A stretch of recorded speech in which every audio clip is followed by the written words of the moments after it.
Ahora sí, vamos a grabar.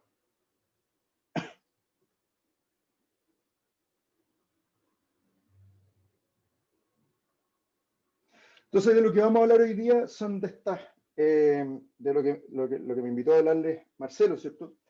Permiso, voy a apagar la cámara porque de repente se me taima la conexión.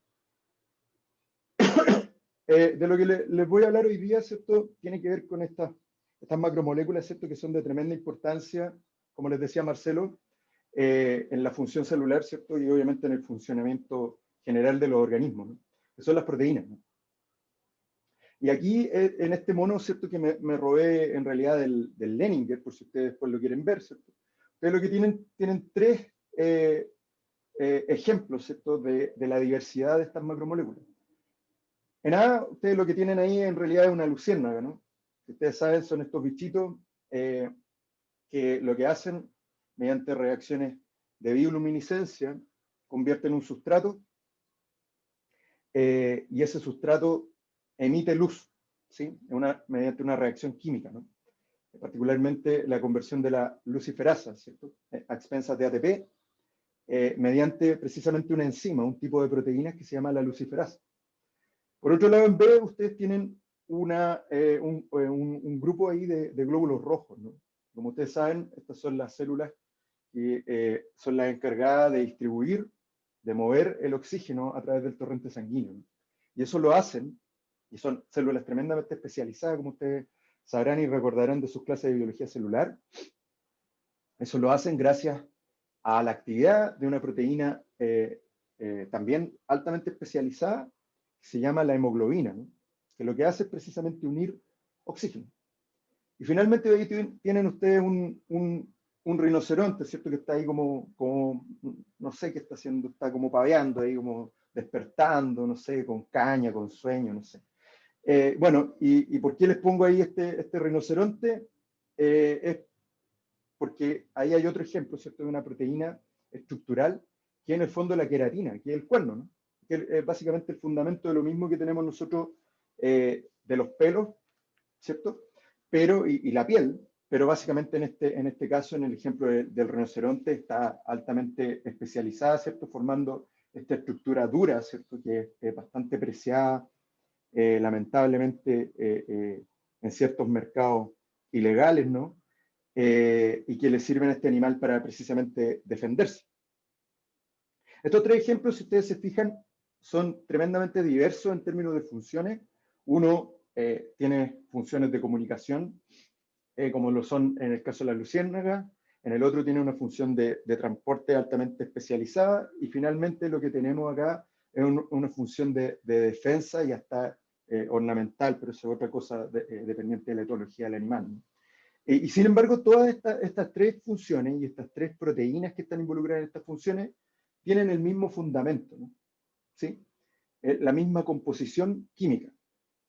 Son proteínas, ¿sí? Y eso se dio cuenta realmente un caballero que se llamaba, siempre me olvido el nombre, pero creo que George Mulder, ¿cierto? Él fue el primero que se dio cuenta, él era un holandés, y él se dio cuenta que la albúmina, la caseína y distintas proteínas tenían un mismo fundamento químico y tenían una misma fórmula empírica. Claro, él pensaba que era una fórmula tremenda, ¿cierto? Que eran solamente únicas.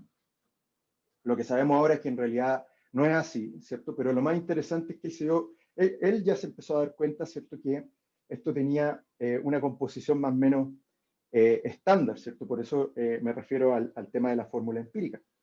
Y fíjense ustedes este parrafito que copié, que está de hecho en el BOET, que es otro libro que ahí les voy a mostrar la bibliografía, ¿no? Que dice que una carta que le escribió Berzelius cuando Mulder le contó de esto, ¿no? Berzelius era un químico, probablemente ustedes se acuerdan, porque también tuvo que ver con el tema de la periodicidad, ¿cierto? Tiene otros aportes, ¿cierto? Pero además, él fue quien le sugirió a Mulder el término de proteína, ¿cierto? Y lo que dice ahí, la palabra que te propongo, me gustaría que se derivara de proteios, porque esto parece ser la principal o la sustancia primitiva de la nutrición animal que las plantas preparan para los herbívoros y la cual después se alimenta en el fondo o suplementa a los carnívoros, ¿cierto? Entonces, él lo que sugería, algo súper interesante, ¿no? Que tiene sentido, esta definición de proteos o proteína derivada de proteos, que significa en griego algo así como lo fundamental o lo primario, ¿cierto? Lo primitivo, ¿cierto? O sea, que tiene un fundamento. Y la verdad, a pesar, si ustedes se fijan en la época, no puede estar más alejado de la verdad, porque en realidad ustedes me pueden decir, bueno, pero los ácidos nucleicos, sin ácidos nucleicos no hay, sin DNA no hay RNA, y sin RNA no hay proteína. Sí, fantástico. Pero al final, quienes hacen la mayoría de la pega, ¿cierto? Son las proteínas. Entonces, eso es absurdo desconocer las otras macromoléculas, pero el principal fundamento de las funciones metabólicas, ¿cierto? Están sostenidas, ¿cierto?, en la función de las proteínas. Y esto es bien interesante porque cuando tú te dedicas a estudiar el proteoma, es decir, la complejidad total de todas las proteínas que tiene un organismo o un sistema celular, ¿cierto? Lo que te das cuenta es que eso eventualmente da cuenta de la gran diversidad de funciones y características, incluso estructurales, ¿cierto?, que tienen los seres vivos. ¿Por qué? Porque, bueno, si tú lo piensas, nosotros en el genoma humano tenemos un pool de genes que van entre los 25.000, 27.000 genes. Generosamente, los mamíferos superiores, estoy hablando, ¿cierto? Generosamente máximo 30.000 si consideramos algunos que no están todavía anotados.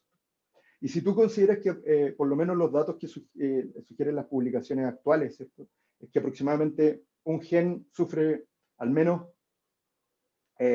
3 splicing o uso de promotores alternativos, eso solamente da cuenta de casi un triplicado, ¿no? O máximo, siendo bien generoso, 4 veces la variedad de los genes, ¿no? Eso por eso está aquí reflejado como aproximadamente 100.000 transcritos, ¿no? O sea, mensajeros, ¿sí? Y sin embargo, eso sigue siendo poco, ¿no? Y ahí es donde viene el tema de cómo, en el fondo, esta información codificada en los RNA mensajeros se convierte en realidad en las proteínas, ¿cierto? Y ahí en el proteoma nosotros podemos fácilmente superar el 1.000.000, ¿cierto?, de proteínas, ¿cierto?, a partir de ese pool. O sea, hay una amplificación, digamos, entre un salto de la transcripción a traducción. ¿Si alguien va a preguntar algo? No. Bueno, ¿cierto? Hay un salto por lo menos de 10 a 15 veces. Y eso es básicamente lo que nos explica, pues, el tema de cómo se sustenta el metabolismo en el fondo en estas proteínas. Y si ahora nos vamos, por ejemplo, a procesos, algo que ustedes probablemente van a estar interesados en el futuro, ¿cierto? Algo como lo son los procesos de diferenciación de tejido. De nuevo, pues si nosotros, a partir de lo que sabemos, ¿no? Si nosotros tomamos este pool de 25.000 a 30.000 genes, ¿no?, que tenemos en el genoma, y por ejemplo comparamos un tejido, dos tejidos tan distintos como lo son, por ejemplo, el cerebro versus el hígado, ¿cierto? Independiente, ¿cierto?, de la complejidad de que hay fibroblastos, hepatocitos, ¿cierto?, etcétera, algunos macrófagos por ahí metidos, ¿cierto? Y en el caso del cerebro tenemos las neuronas, los astrocitos, ¿cierto?, la microglía, etcétera.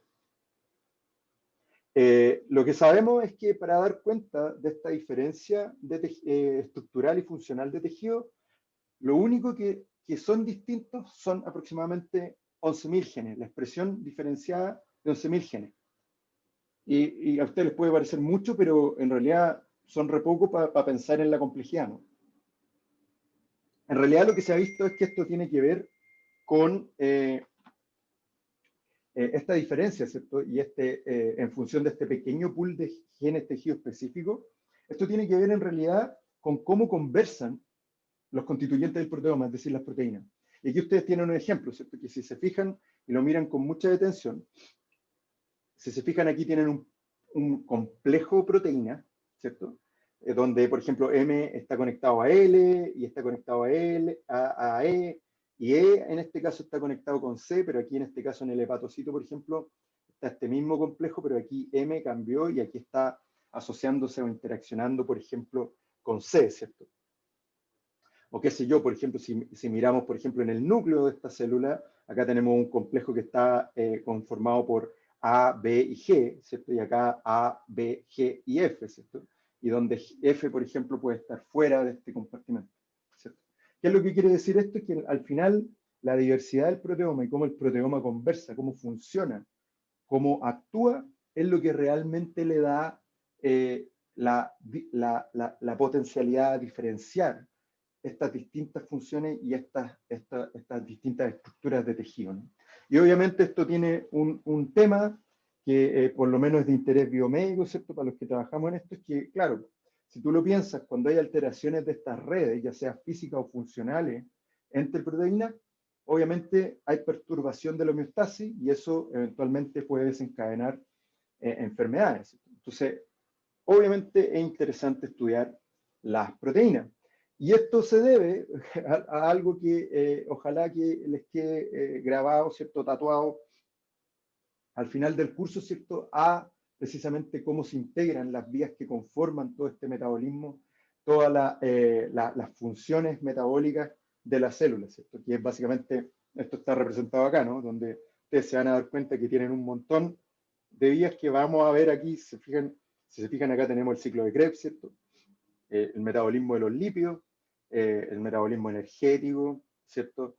La biosíntesis de metabolitos, ¿cierto? Cofactores, el metabolismo de los aminoácidos, ¿cierto? Son muchas vías que vamos a ver durante este curso, ¿cierto? Y obviamente, si se fijan, la gran gracia es que hay ciertos nodos que tienen que ver precisamente con cómo interaccionan, ya sea física y o funcionalmente estas proteínas. Entonces, por eso es importante estudiar estas macromoléculas. Entonces, en la sesión de hoy, como les decía, lo que vamos a ver es básicamente estructura de aminoácidos y proteínas, ¿sí? Y como les decía también, esto nos da el hecho de irnos pausados en 4 sesiones, nos permite ir relativamente lento, ¿cierto? Tranquilo. Así que hoy día yo traté de preparar, ojalá lo más ameno posible, una clase que a mí me entretiene bastante. Espero que ustedes también.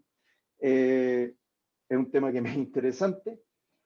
Entonces traté de hacerlo lo más relajado posible. Extraje algunas cosas que son más densas, pero que la idea es que ustedes las estudien después, ¿cierto?, de los libros que les voy a señalar.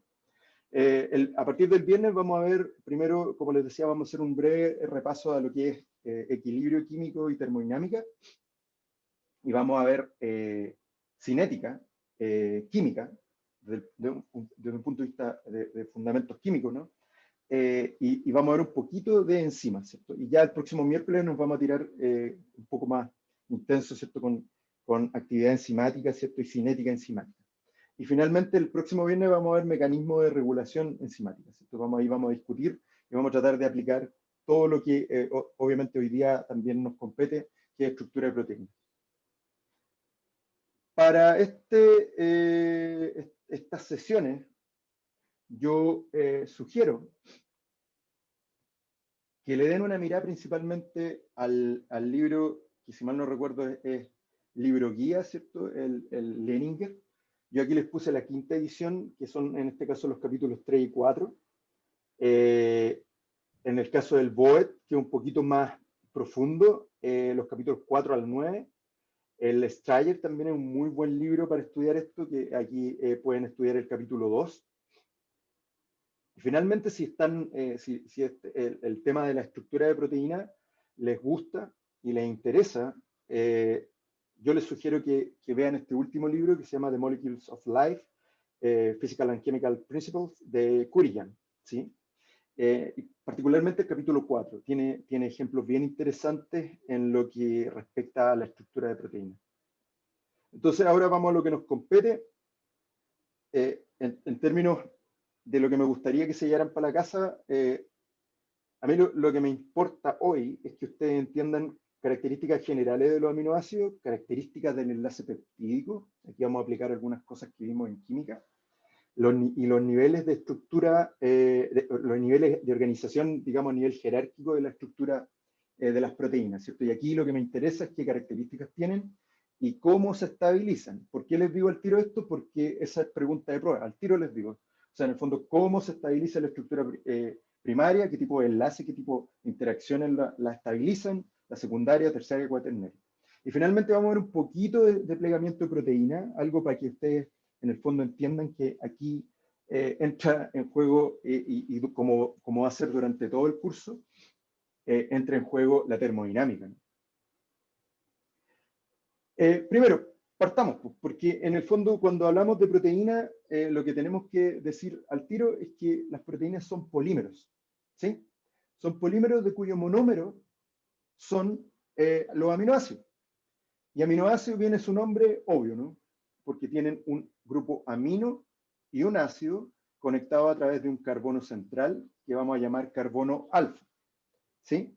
Si ustedes se fijan, están escritos de esta manera con el amino a la izquierda y arriba el carboxilo, ¿cierto? Y abajo tiene un grupo funcional que es una cadena alifática modificada, que ya vamos a ver cómo es. Y generalmente el último sustituyente, ¿cierto? Es un hidrógeno, ¿sí? Están, como les decía, se escriben de esta manera, como ya vamos a ver también, en función a su configuración relativa, tipo L, ¿sí? Left, Levogel, ¿sí? Entonces, eso es lo principal. Entonces, cuando estamos hablando de un aminoácido, estamos hablando de un compuesto carbonado que está sustituido por un grupo carboxilo y un grupo amino, ¿cierto? Como mínimo, ¿sí? Estos aminoácidos, ¿sí? Son, por razones obvias, y después cuando veamos metabolismo propiamente tal de los aminoácidos, son obviamente importantes en la nutrición, y por allá, a principios del siglo XX, ya se había entendido la relevancia de estos compuestos en la nutrición humana, ¿cierto? Y no voy a entrar en mayor detalle, son un poquito macabros estos experimentos, por si acaso, y solo les voy a hacer pensar en la época, ¿ya? Para que nos entendamos.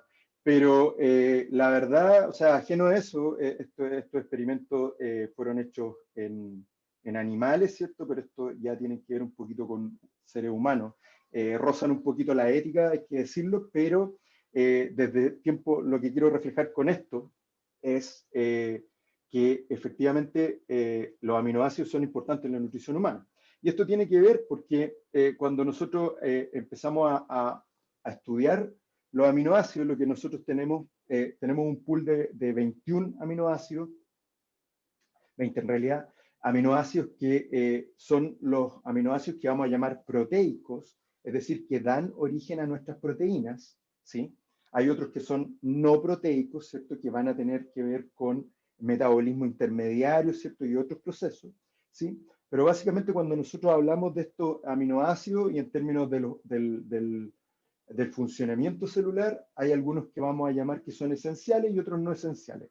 Los esenciales son los que nosotros necesitamos suplementar en la dieta, porque nosotros, por lo menos los animales, no somos capaces de sintetizarlos, ¿cierto? O bien, como en el caso de la arginina, las tasas de síntesis no suplen los requerimientos mínimos de funcionamiento para el organismo, ¿sí? Y por otro lado tenemos los no esenciales, que nosotros tenemos vías suficientes, ¿cierto?, para proveer al metabolismo, ¿cierto?, de la célula, ¿sí? Como les decía, en el caso de los que usamos nosotros como en el funcionamiento celular, son todos de tipo L, ¿cierto?, de configuración relativa tipo L. Si ustedes se recuerdan, la configuración relativa venía, como dice su nombre, relativa a la estructura a la configuración, ¿cierto?, del gliceraldehído, ¿cierto? Aquí está el gliceraldehído, donde tenemos acá, ¿cierto?, el grupo aldehído y el grupo hidroxilo, ¿cierto?, a la izquierda, y este era el L, ¿cierto? Y en el caso cuando el hidroxilo está a la derecha, este era el grupo, este era la configuración D, ¿no? En el caso, como les decía, de los aminoácidos que usamos nosotros, son de grupo, o sea, perdón, son de configuración tipo L, como está graficado acá en el caso de la alanina. Todos nuestros aminoácidos, repito, son de esta naturaleza y tienen configuración quiral, ¿cierto? Tienen una estructura quiral, a excepción de la glicina, que es el más pequeñito, que en realidad sus dos radicales, aparte el grupo amino y carboxilo, son dos hidrógenos, por lo tanto no tienen asimetría, ¿no? Aquí está, ¿no? Como les decía, nosotros tenemos 20 aminoácidos que son proteicos, que son los que principalmente me voy a referir. Hay clasificaciones, obviamente, de distintos grupos. Eh, como les decía, el más pequeñito es la glicina. La glicina es el único que no es quiral. Pesa 57 Dalton, ¿cierto? Como les decía, el más pequeño. Y si se fijan, acá está el grupo de los no polares alifáticos, ¿no? Se fijan, tienen todos cadenas que tienen que ver básicamente con grupos basados en carbono, a excepción de la metionina, que en el fondo es un tío éter, ¿no? ¿Se fijan? Por otro lado, tenemos otros que son polares, ¿sí? Y estos son los polares no cargados, ¿no? Los polares no cargados son particularmente importantes, si se fijan, basados en su estructura. Por ejemplo, la serina tiene un grupo, y la treonina, perdón, tienen grupo hidroxilo, ¿sí? En el caso de la cisteína, tiene un grupo sulfidrilo, perdón. Y, qué sé yo, acá tenemos la asparragina y la glutamina, ¿cierto? Que también son polares no cargados. Estos aminoácidos son particularmente importantes y les pido que recuerden particularmente estos dos, la serina y la treonina, junto con la tirosina que vamos a ver luego, ¿cierto? Porque precisamente estos dos, junto a la tirosina y la histidina, son aminoácidos que se pueden fosforilar, ¿sí? Que se pueden modificar covalentemente de manera reversible, y eso lo que hace es que como vamos a ver en el capítulo de regulación de la actividad enzimática, esas modificaciones post-traduccionales, esas modificaciones químicas, permiten, hacen las veces como de switch, ¿cierto? De prendido y apagado de ciertas funciones, cambios conformacionales, ¿cierto? Que alteran la actividad de las proteínas. Por otro lado, las cisteínas son tremendamente importantes porque a través de su formación de puentes disulfuro, formación de enlaces covalentes entre cisteína y cisteína a través de este grupo sulfidrilo, ¿cierto? Estabilizan diversas estructuras que tienen que ver, por ejemplo, cosas tan interesantes como la mantención de la estructura de la inmunoglobulina, ¿cierto? Bueno, algo interesante y un dato como anexo, ¿no? No voy a entrar mucho en detalle, pero algo que pueden hacer para jugar, por ejemplo, busquen el origen de los nombres de los aminoácidos. Es bastante curioso. Por ejemplo, la asparragina es obvia, ¿no? Es porque está enriquecida en el espárrago, ¿cierto? Por ejemplo, o la tirosina viene de tyros, que en griego es queso, ¿cierto? Está muy enriquecida en el queso. Pero bueno, eso es otra historia, pero así, por último, se van a entretener tal vez buscando en el fondo la estructura y los nombres y las historias de todos los aminoácidos. Otro grupo de aminoácidos es el de los grupos, perdón, de los radicales aromáticos, ¿no? Y aquí están, por ejemplo, la fenilalanina, la tirosina que les mencioné anteriormente y el triptofano. Estos aminoácidos son particularmente importantes en la mantención de la estructura terciaria, como vamos a ver en un momento, porque obviamente por su naturaleza aromática, si ustedes recuerdan, los grupos aromáticos, perdón, los compuestos aromáticos como el benceno, tienden a ser apolares, ¿cierto? A rechazar el agua, ¿sí? Entonces, estos grupos, ¿cierto? Van a ser particularmente importantes en la mantención, por ejemplo, de la estructura de proteínas globulares, porque estos grupos van a establecer precisamente interacciones débiles, por ejemplo, tipo Van der Waals, interacciones apolares, ¿cierto? Donde lo que van a hacer es esconderse el agua en el núcleo de la proteína, en el core, en el interior de la proteína, ¿cierto? Y cooperan, ayudan a mantener la estructura terciaria, como les decía, ¿sí? Además, en el caso de la tirosina, como les mencionaba, este grupo hidroxilo puede ser modificado covalentemente, por ejemplo, con grupos fosfatos mediante fosforilación, por un grupo particular de enzimas que se llaman las quinasas, ¿cierto? Y si tienen más dudas de eso, y lo vamos a ver igual en la sesión del próximo viernes, como les decía, pero además profesor Antonelli es un experto de estas proteínas, ¿cierto? Así que si tienen dudas, le pueden preguntar a él si quieren discutir y se sienten curiosos.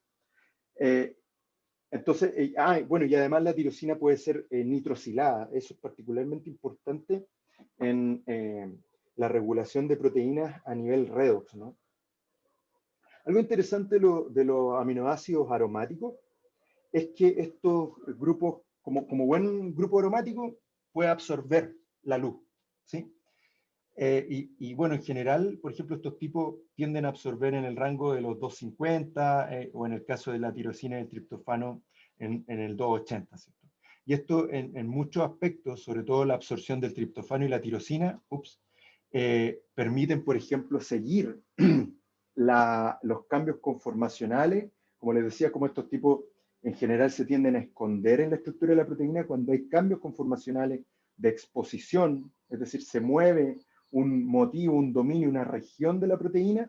Esto permite de alguna manera seguir, ¿cierto? Particularmente la tirosina y los triptofanos, ¿cierto? Permiten seguir estos cambios sutiles en la estructura de las proteínas. Finalmente tenemos un grupo que son los aminoácidos cargados, ¿cierto?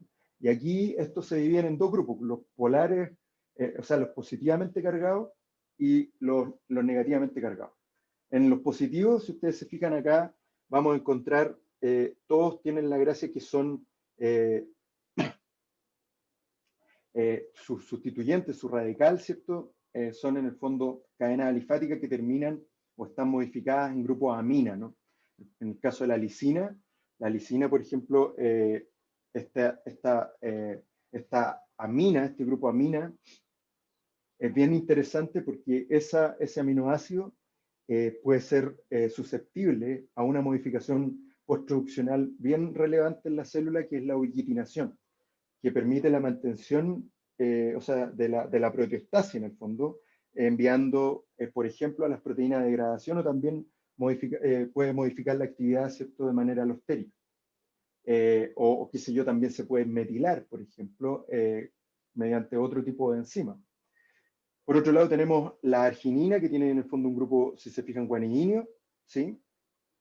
Y finalmente tenemos la histidina, que como les decía también, en un menor porcentaje, pero es particularmente relevante en los procesos de transducción de señales de, por ejemplo, procariontes, las bacterias, ¿cierto?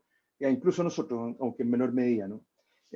A través de fosforilación, ¿sí? En este nitrógeno o en este nitrógeno, ¿sí? Y bueno, y aquí está el último subgrupo, ¿no? Que tiene que ver con los cargados negativamente, que son el ácido aspartico y el ácido glutámico, ¿cierto? Donde, como les decía, aquí estos son negativamente cargados porque pH neutro, carboxilo debería estar desprotonado, ¿no? Y bueno, estos tipos son particularmente interesantes porque junto con los que les mencioné anteriormente, los positivamente cargados, en un contexto de exclusión de agua pueden formar puentes salinos, es decir, se pueden neutralizar entre ellos y formar una suerte de enlace, ¿sí? Y eso permite estabilizar estructura terciaria, ¿sí? También puede ayudar. Yo les decía también que hay otro tipo de aminoácidos que son no proteicos, es decir, no dan origen a proteínas, pero son tremendamente importantes para la mantención del metabolismo, ¿cierto? Por ejemplo, la ornitina y la citrulina, que son tremendamente importantes en el metabolismo de las proteínas propiamente tal, ¿cierto? Que ya lo vamos a ver más adelante. Y obviamente esto es mucho más complejo. También aquí tenemos la hidroxiprolina, que es particularmente importante en la estructura, por ejemplo, del colágeno, o la hidroxilicina también, ¿cierto? Qué sé yo, tenemos ahora la selenocisteína, que sabemos que también forma parte en algunos casos y en algunos organismos de las proteínas, donde, si ustedes se fijan, hay una sustitución del el azufre, ¿cierto?, por selenio, ¿cierto? Tenemos la desmosina y tenemos, por ejemplo, el gamma-carboxiglutamato, ¿sí? En términos químicos, Los aminoácidos tienen una gracia particular que obviamente explica todas las funciones superiores y particularmente estructurales en las proteínas. Y es que gracias a estos dos grupos ionizables, que como ustedes recordarán son las aminas y los carboxilos, están acá, carboxilo, amina, ¿cierto? Estos tipos, acuérdense que son ionizables respondiendo al pH en el cual se encuentran. Y el hecho de tener estos dos grupos en una misma molécula le permite al aminoácido tener una forma de sweeter-ion, es decir, que puede tener estas dos cargas de ionizada y ionizada respectivamente. Por lo tanto, tiene dos grupos en el fondo para responder frente al pH. Esto es lo que hace, como les decía, obviamente tiene comportamientos diferenciales frente al pH, donde si yo mido, por ejemplo, la concentración de las especies que les estoy mencionando, obviando por ahora el grupo radical, ¿cierto? Y solamente concentrándome en la ionización del grupo carboxilo y el grupo amino. Si yo mido la especie de los distintos pasos de ionización, tenemos que en un primer paso, ¿cierto? Donde a pH muy bajo, vamos a tener ionizado, es decir, protonado el grupo amino y protonado, es decir, carga neutra, el grupo carboxilo, ¿cierto? Y esta concentración de esta especie va a empezar a disminuir a medida que aumentamos el pH, hasta que va a llegar a un punto, ¿cierto?, en que va a ser más preponderante la forma del sweeter-ion, que es una molécula en el fondo, en este caso, neutra, ¿cierto? Porque en este caso, a pH intermedio, este grupo amino, recuerden ustedes que tiene un pKa mucho más básico, ¿cierto? Mucho más alto, va a seguir protonado, pero en este caso el grupo carboxilo, perdón, va a estar desprotonado, ¿cierto? Y finalmente, si yo sigo aumentando el pH, lo que va a ocurrir es que finalmente se va a desprotonar el grupo amino y va a permanecer el grupo carboxilo desprotonado, ¿cierto? Esto es lo que le va a dar, en el fondo, una carga formal diferenciada a cada una de estas especies. Carga más 1, carga neta 0 y carga neta menos 1, ¿cierto? Esto lo que hace, ahora si nosotros seguimos los eventos de titulación de un aminoácido, como por ejemplo en este caso la glicina, donde solamente tenemos estos dos grupos ionizables, ¿cierto? Si yo sigo una curva de titulación, es decir, si ustedes recuerdan sus clases de pH, equilibrio ácido-base, ¿cierto? Y amortiguadores, si yo mido el pH versus el número de equivalentes o la normalidad de hidroxilo de base en el fondo que yo necesito para titular esto, yo lo que voy a encontrar es que hay 3 puntos de inflexión en esta curva, ¿cierto? Esto era como lo que yo veía, por ejemplo, cuando yo titulaba un ácido, esto era cuando yo empezaba a titular otro ácido, ¿cierto? Con base, ¿cierto? Veía un punto, ¿cierto? Donde había un punto intermedio de las dos especies, ¿cierto? Que en el fondo era un equilibrio. Y eso es lo que me denotaba un pKa, ¿cierto? En este caso, lo que yo voy a tener, por ejemplo, para la glicina, voy a tener un primer Ka, una primera constante de acidez, que tiene que ver con la disociación del el carboxilo, ¿cierto? De aproximadamente 2,3. ¿Sí?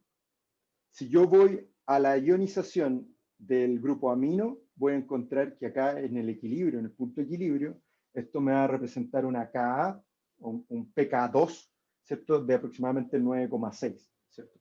Y yo les decía que hay un tercer punto de inflexión, que en realidad coincide con el equilibrio de la forma de sweeter-ion, que era donde la carga neta de esta molécula era cero, ¿no?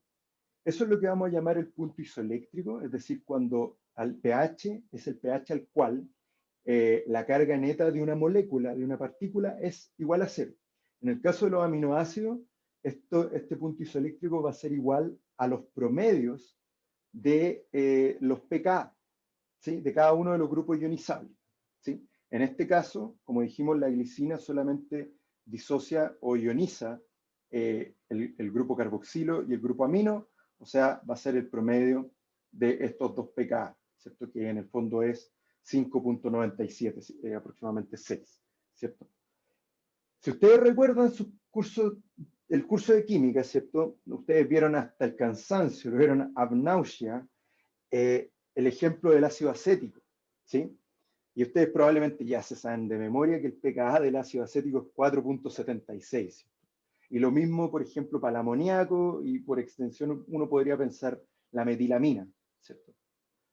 Entonces, que aproximadamente el pKa, estoy hablando pKa, el menos logaritmo de la constante de acidez, ¿cierto? Es decir, el efecto de la desprotonación, de la disociación del protón, ¿cierto? En esa amina, en este caso metilamina, es 10.6. Y bueno, si pensamos, y ustedes probablemente, a más de algunos de ustedes, ¿cierto? Como aprendieron química, les llamó al tiro la atención de por qué en el fondo este carboxilo tiene un pKa aberrante, ¿cierto? ¿Por qué no es 4,76 o 4,8 como lo era para el ácido acético? ¿Sí? O viceversa, ¿por qué en el fondo si yo les digo que la metilamina tiene un pKa de aproximadamente 10.6, ¿por qué este grupo amino en la glicina, ¿cierto? Tiene un pKa de 9,6. Bueno, la razón, para que ustedes se fijen que la química igual opera en la estructura de estos aminoácidos, tiene que ver con efectos inductivos y de repulsión, ¿sí? Entonces, en el caso, por ejemplo, si ustedes lo piensan en el caso de la glicina, aquí teníamos, cuando lo comparamos con el ácido acético, acuérdense ustedes que en el caso de la glicina lo que hicimos fue modificar uno de estos hidrógenos por un grupo amino, que a pKa, o sea, perdón, a pH bajo, ¿cierto? Particularmente, mientras no lleguemos a pH 9, va a estar protonado, ¿cierto? Por lo tanto, esto le confiere una carga formal positiva. ¿Y qué es lo que va a hacer esto? Va a tender a repeler este protón. Por lo tanto, va a facilitar su disociación. Por lo tanto, va a hacer que se disocie a un pH menor, ¿sí? Y por otro lado, cuando nosotros tenemos el caso del grupo amino, lo que va a ocurrir acá en el fondo es que como acá tenemos, en este caso a diferencia de la metilamina, tenemos este carbono alfa unido a un carboxilo, que a este pH va a estar disociado, dándole una carga formal negativa, lo que va a hacer es tender a atraer a ese protón, ¿cierto? Por lo tanto, lo va a retener un poquito más. Y eso es lo que hace que en el fondo se estabilice en el fondo la nube electrónica, ¿cierto? Y en el fondo eso es lo que hace que baje el pKa, ¿cierto? Entonces, eso es para pensar que en el fondo, para que nos demos cuenta que en el fondo el hecho de tener alteraciones o modificaciones versus este ácido acético, ¿cierto? En el fondo los aminoácidos, los distintos grupos que componen el aminoácido, en el fondo afectan estas funciones, esta disociación.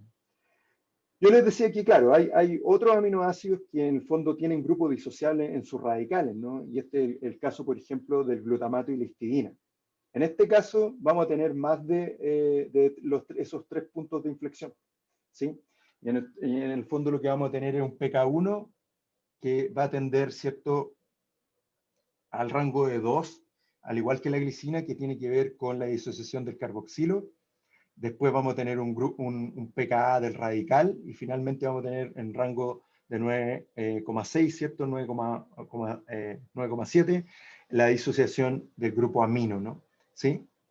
Y en el caso de la histidina, ¿cierto? Obviamente esto, si ustedes lo piensan, si se fijan, va a tender a alterar el pK1 y el pK2, ¿cierto? Pero además va a tener, obviamente, su pKa de los grupos radicales. En este caso, acuérdense ustedes que hay más de una forma con carga neta, y acá estaría la forma Switer-Ion, ¿sí? Y como les decía, el punto isoeléctrico, es decir, donde la carga neta es 0, va a ser el promedio de estos tres, ¿no? De estos tres, de los pKa de los 3 grupos disociables. Obviamente no todos los sustituyentes, no todos los radicales tienen un mismo pKa, ¿cierto? Y ahí ustedes, solamente para ejemplificar, hay unos que tienden a ser más básicos y otros tienden a ser más ácidos, ¿cierto? Y obviamente esto lo que va a hacer es alterar, como les decía, el entorno igual del contexto de la proteína, y esto va a ser tremendamente importante, por ejemplo, en sitios activos de enzimas. Las enzimas que tienen ciertos tipos de aminoácidos, que ya sean básicos o ácidos, eso se ha visto que a nivel evolutivo tiene al final una repercusión en la función, porque es capaz de atraer o mantener sustratos que tienen, por ejemplo, carga opuesta o un pKa distinto.